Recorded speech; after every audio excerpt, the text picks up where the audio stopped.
Having traveled India since 2015, from south to north, from big cities to rural places, I have seen a lot in India, and of course, I have also ticked off the bucket list items like the Taj Mahal, but there's so much more to see in India. And in celebration of India's 75th Independence Day, I thought I would compile a list of my top 10 experiences in India that I would recommend to any tourist. So without further ado, let's get into that. Hi, my name is Ivana and I've been living in Bangalore now for 4 years. However, I've been traveling in India since 2015. I have been all over the country. However, there are certain places that I haven't been. So I do not want to turn this into a guide where, I am the super expert on the places where you should go. But these are definitely a couple of things that are not featured in guidebooks and I recommend to all of my friends. So of course, I would like to recommend that to you and congratulate India on completing 75 years of independence. This is my soul country and I am so grateful to be here and so humbled to be a part of this big celebration. So without further ado, let's see what are the top things that you can do in India that you won't necessarily find in guidebooks. Starting out with number 10, which is going to the beach in Gokarna right here in my home state, Karnataka. Normally in guidebooks, there is only one famous beach destination for foreigner tourists specifically, which is Goa. And I've been to Goa once, no, twice actually, and it's okay, but I don't feel it's definitely the best beach experience in India. Gokarna is actually Goa's a little humble sister, not as loud. The nature is stunning. There are so many stunning beaches and it is way more calmer than Goa. Also, I feel the Karnataka coastal cuisine is so good. So if I would be asked by a friend of mine to recommend a beach destination in India, it would definitely be Gokarna. Moving on to the top thing to do in India, on number 9 is the tea plantations in Munnar. I adore the Indian state of Kerala. Kochi was the first place where I ever landed in India. I have a very special bond with Kerala. However, for the longest of time, while people were telling me go and see the tea plantations in Munnar, I did not find it looking that impressive in pictures or in videos. Well, from personal experience, I can tell you that even the whole drive to Munnar and my stay there was mind-blowing.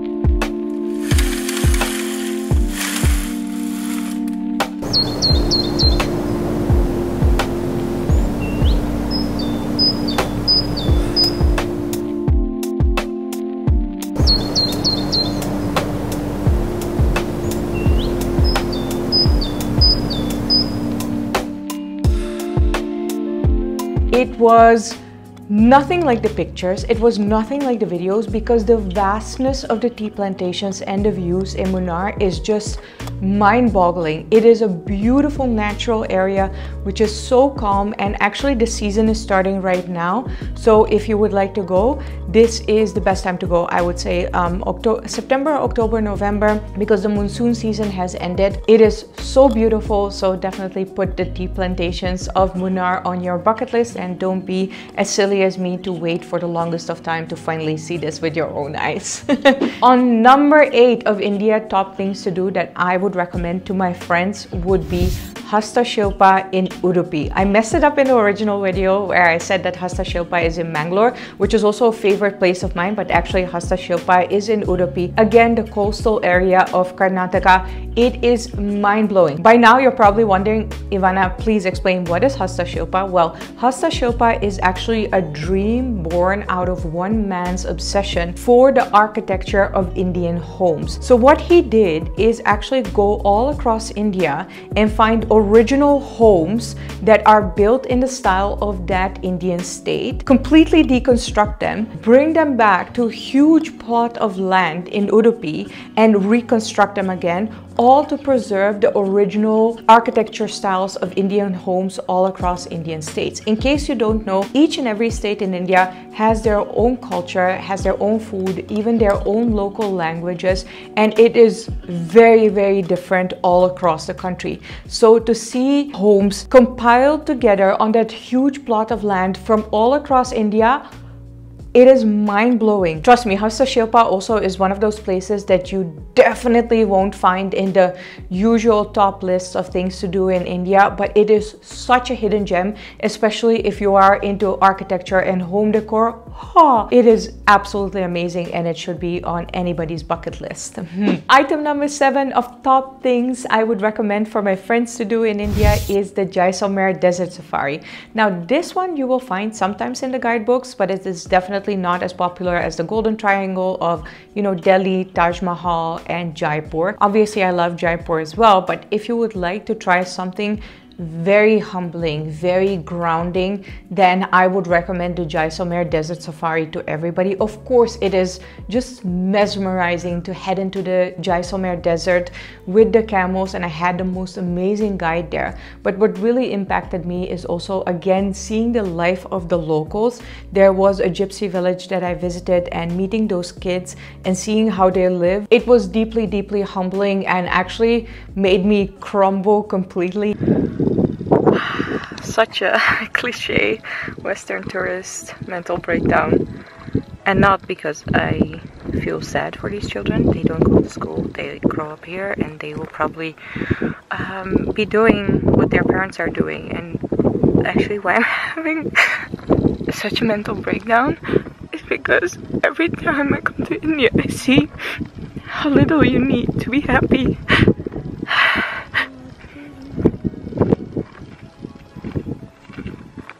I'm sorry. My guide is looking at me, what's wrong with you? It's just such, I don't know, it makes an impact to see how little you need to be happy. And I like some Westerners, they come here to educate the children and they want them to go to school, but some Western children they have everything and they have all the education and they're so unhappy. So this might even be a better life than having everything.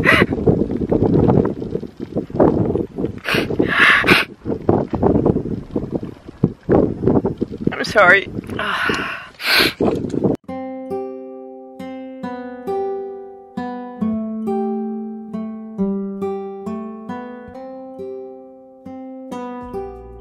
Yes, I was that, you know, idiot foreigner who gets touched, but actually it was not because I felt sorry for the people who live there. I just felt really grateful that I could see their lifestyle and see how, you know, material things don't necessarily make you happy. It's your family and the people who you spend your life with. It's an experience that I will never forget. And if I can give you a bonus tip about this one, don't go for just a one-night desert safari, go for 2 nights, because you will actually get to, you know, dig deeper into the Jaisalmer desert experience. If you're going all the way there to experience that, because it's quite far out, then make the most out of it, right? Number 6 of the top things to do in India that I would recommend to my friends is going on a motorbike road trip in Ladakh.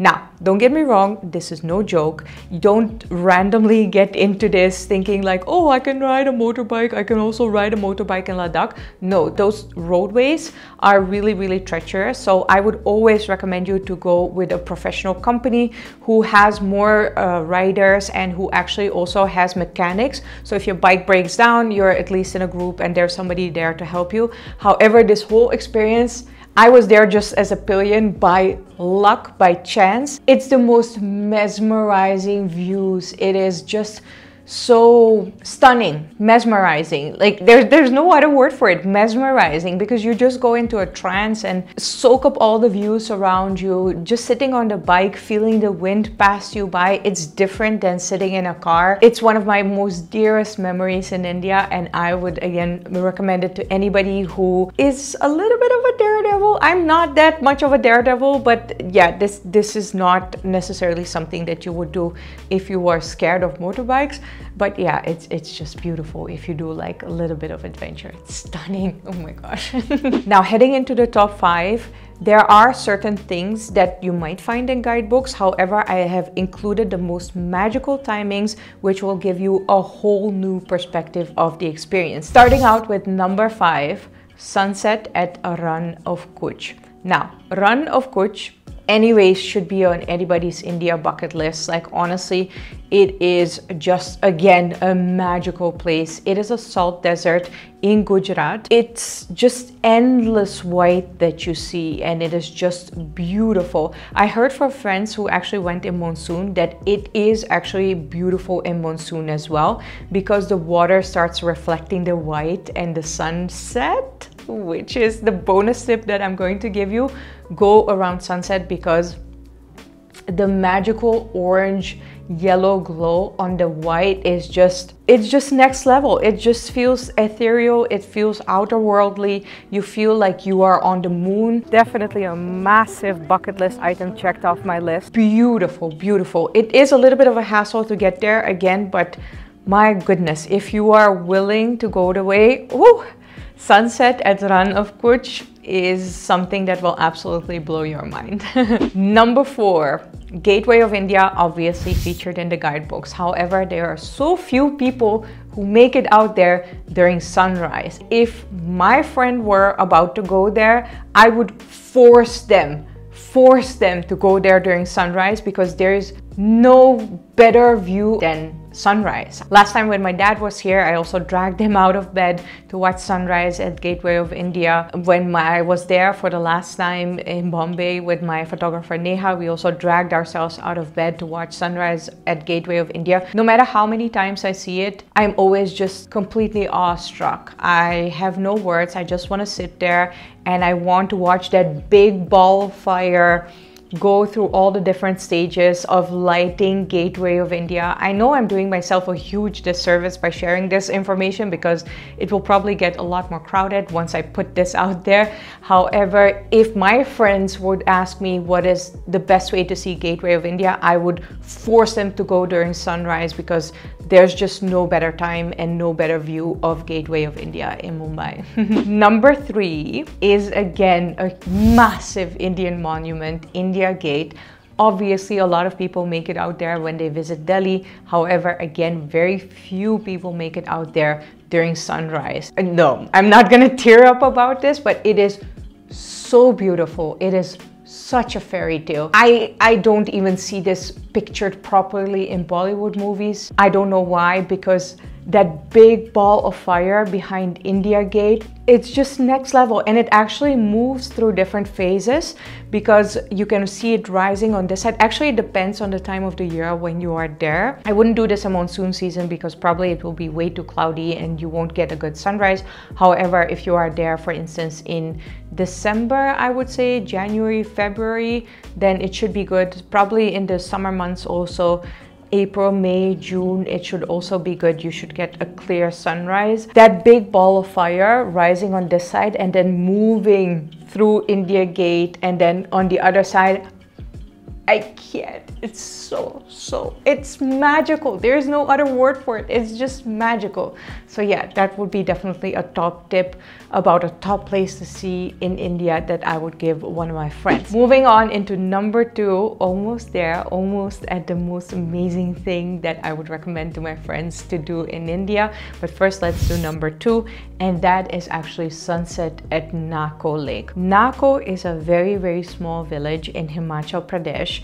It is a journey to get there, and you have to cross the most treacherous road in the world.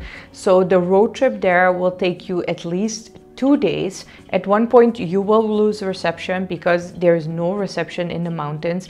And fun fact, Nako actually doesn't even have an ATM. They don't even have a landline, so you will really be completely closed off from the world. However, Nako Lake, which is in the middle of Nako village, sunset reflecting in that Nako Lake,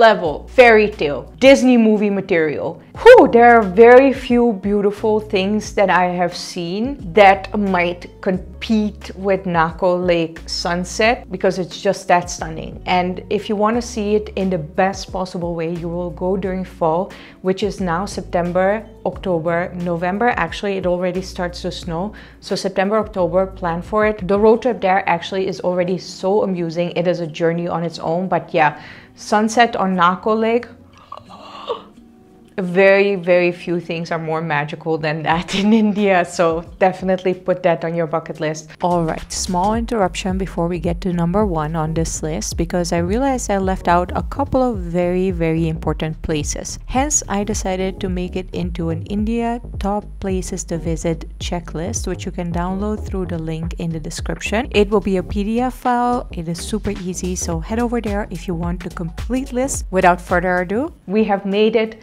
to the number one thing that I would recommend to all my friends and family coming to India, and it is something that maybe a lot of people wouldn't find magical. However, when you are there, and everybody who I have brought there to witness it with me agrees, it is just pure India magic. I won't keep you waiting for much longer. It is sunset at Marine Drive. Hear me out, because I know a lot of people are going to say, what? Why would you recommend that? And obviously Marine Drive is in all the guidebooks. However, Marine Drive for me personally is such a magical place. It is my absolute favorite place in the world, and you have to keep in mind I have traveled the world, so when I say that, it means a lot, for me at least. Obviously, I always recommend people to go to Marine Drive. However, sunset at Marine Drive is next level fairy tale. There is just no other place that is more mesmerizing, more phenomenal, more magical for me than sunset at Marine Drive. Seeing the sun dip behind the Arabian Sea, seeing the sky go from orange to pink to purple to deep blue, it's just a fairy tale. No matter how many times I see that sunset over Marine Drive, it never fails to take my breath away and just moves me to tears sometimes, because it's so beautiful, and there is no place that makes me more happy than Marine Drive. Just the whole energy, the vibe of the place, the Arabian Sea, the big city of Mumbai behind you. You can still hear the sounds, and it's just magic. So that is my absolute number one thing that I always recommend to friends and family. Obviously, when my dad was here, I also dragged him to see sunset at Marine Drive. Whenever I am in Mumbai, I always make it a point to go for sunset at Marine Drive, because otherwise my soul doesn't feel content. Hence why I would recommend this to you as well if you are planning a magical trip to India. This is the 75th year of India's independence. We just celebrated that on the 15th of August. I couldn't be more proud of how far this country has come in 75 years. India only gained independence in 1947, which was years after the World War II ended. The country has come so far in all those years, and I can't wait to see how much more beautiful things are going to happen in India. If you would like more people to see the beauty of India, which is not necessarily featured in the guidebooks, make sure to share this video with as many people as possible. And of course, I would also like to know, if you have traveled India, if you live in India, what is your secret top bucket list thing that everybody should do in India? Make sure to put it down in the comments below. If you enjoyed this video, make sure to put a thumbs up, and make sure to join 270,000 other subscribers. It's free, and you'll get a notification whenever I upload a new video. For now, thank you so much for watching, and I will see you next time. Bye!